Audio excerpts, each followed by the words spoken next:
and we're talking about the Korean War, which began 70 years ago today. Well, Louise Evans is with us as well. Louise's uncle fought in the Korean War and he's still classed as missing in action. She's made a documentary and written a book about her grandmother's search for her son, Passage to Pusan.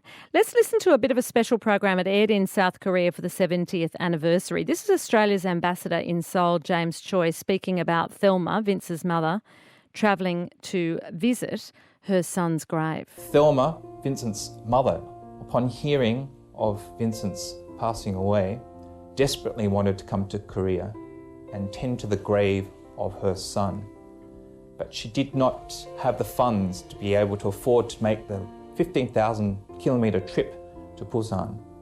10 years of hard work and saving led to her making the solo journey to Pusan to finally meet and tend to her son's grave in Pusan in 1961. Hello, Louise Evans. Thanks for your time tonight. Hi, Sarah, and hi, Brad. Oh, hang on. Let me just... Oh, there you are. I might have accidentally hung up on Brad. Hello, Louise. Sorry, I just got my phone lines mixed up. Hi, Sarah. Hello. Now, thank you for making contact with us about this story. Tell us about your uncle and what happened to him. Just up front, I probably should just correct something.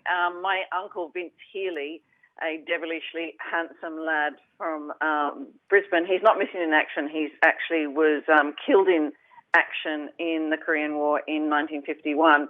And I think one of the things that get forgotten about the Korean War is, and one of the great victories of the Korean War is that South Korea to this day is free and democratic and peaceful and prosperous.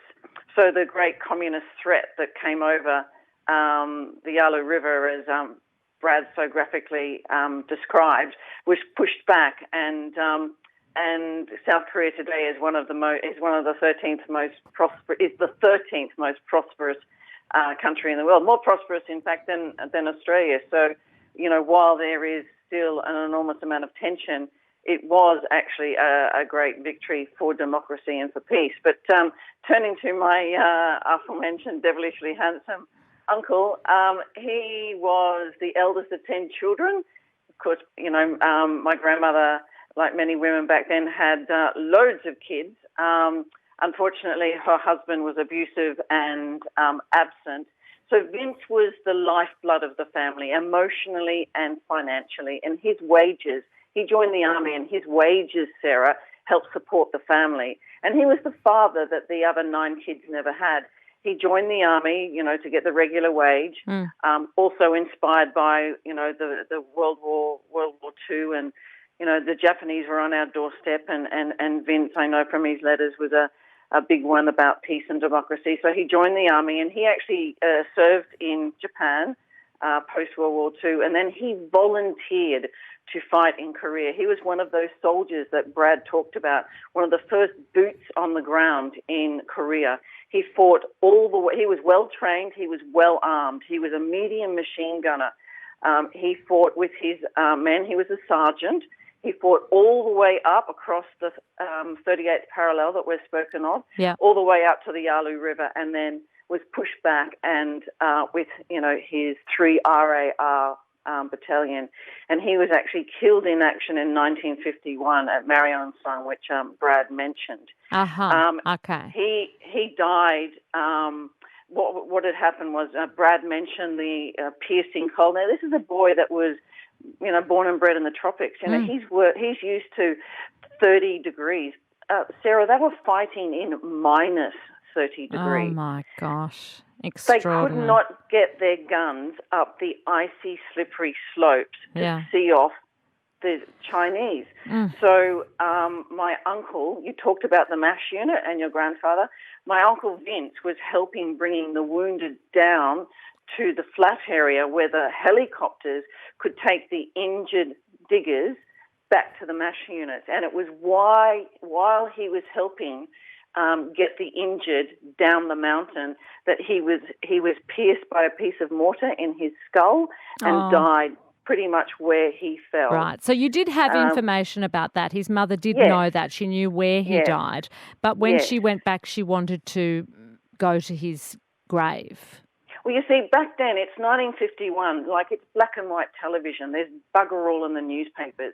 Yeah. You know, my grandmother, Thelma, who died when I was 8, so I don't have great memories of her, except that she was warm and she smelt like peaches and she used to make me lovely scones. And used to eat butter off a spoon, which I thought was really naughty. She, Vince's death ripped the heart out of the family, and, she kind of lost the will to live, Sarah. There was no body sent home, no belongings, no medals, no nothing. She got a telegram, which was delivered to her 2-year-old daughter to say that her son was dead. It was devastating, totally devastating. But, and as I said, she almost lost the will to live, but she vowed, Sarah, that before she died, she would find his grave and find the closure that she needed and find some peace. But, of course, she's got 9 other kids. She's got the husband's gone. She had to bring up the other kids before she got to go. What does she do? So she starts work at the Golden Circle Pineapple Factory in Brisbane. Yeah. Okay, it's Brisbane. It's a tin shed. It's 30 degrees. It's stinking hot. She's on her feet for 10-hour shifts. She's got dermatitis on her hands from the pineapple acid. But she's working. She's earning 2/3 of the minimum wage, and she does it for 10 years. 10 years in these hideous conditions, to save up enough money so she can travel to Korea to find the grave to say goodbye to the number one son. Right. And she does it, Sarah. She does it. And so when 10 was years. this? When did she travel and find the grave? So Vince Healy, my uncle, dies in 1951. In 1961, Thelma takes off. Right. On her, so I've written a book which became a documentary. It's called Passage to Pusan, and Pusan is a port city in the southeast of Korea, which is where Vince is buried. So she goes on her passage to Pusan. But of course, today you can fly to Seoul in 10 hours. It's a lovely little trip. Yeah.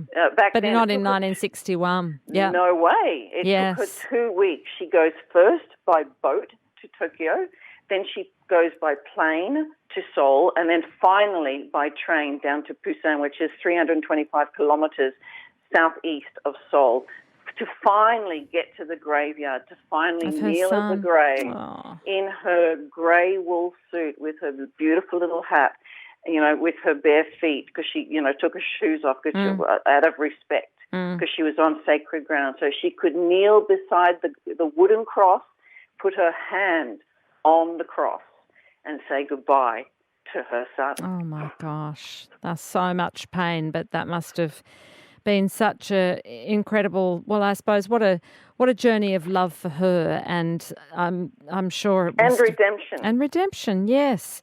And so this is the thing, because as I said in the beginning, some are still missing in action, and so many mothers didn't get to do that.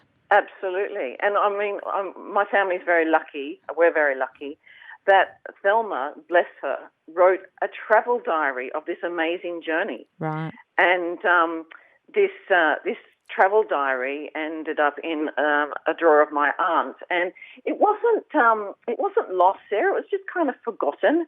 And like, I'm a journalist, I probably asked too many questions. And my aunt rings up one day and she says, I found Thelma's travel diary. I'm going to send it to you. And I went, she wrote a diary?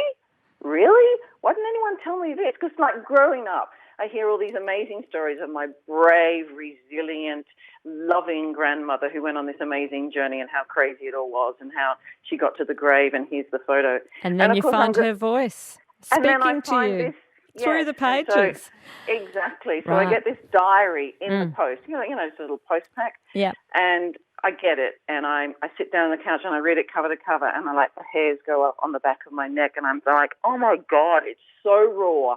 It's so intimate. It's so compelling. And I just thought, I can't put this in a drawer. This is just beautiful. It needs to be shared. It's a story that needs to be told. So I spent 2 years researching the Korean War, the life of my grandmother Thelma, and the life of my lovely Uncle Vince. Your beautiful uncle.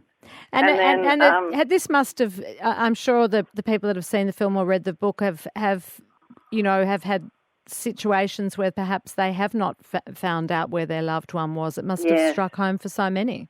Yes, I mean there's 43 still missing in action. I just very recently made contact with just through a dinner party for a mutual friend. The husband, his uncle is one of the MIAs, one of the missing in actions. He was one of the 77th Squadron. He was a pilot from Newcastle, Sarah, who was shot down, and his body, of course, he was shot down in North Korean territory. Yeah. And because North Korea is still communist and a despotic rogue state, the chances of those families ever being repatriated with the remains of their beloved family member is like remote. It is. So, but do they even know if they are properly interned? Like, is there? Of course not. Right. We don't even know that. Not. Yeah. No, they don't. Like, and this lovely fellow, Richard Robinson is his name, the pilot from Newcastle who was shot down.